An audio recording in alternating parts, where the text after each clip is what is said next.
Hello mga ma'ams, happy Sunday everyone. So, I'm preferred kay magsimba sa ta.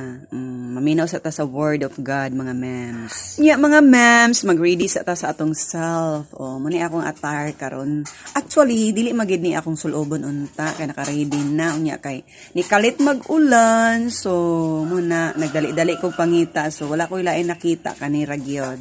So, kini na lang akong sulobon kay lahi man jud ko basta nailakaw. So before mahitabo na i-prefer gina na ko daan ako mga gamit kay di ko ganahan nga pag mag-ilis magkarakara, di gusto ko organize. So muna nga nag-ulan man lagi, so nakahuna-huna na yun kung suluban ng long sleeve nya kapoy na magpangita good. So kung unsalay nakita, so maning nahitabo karon nya nag-video call man ang akong friend, akong sister sa among Lipat Berhin Group.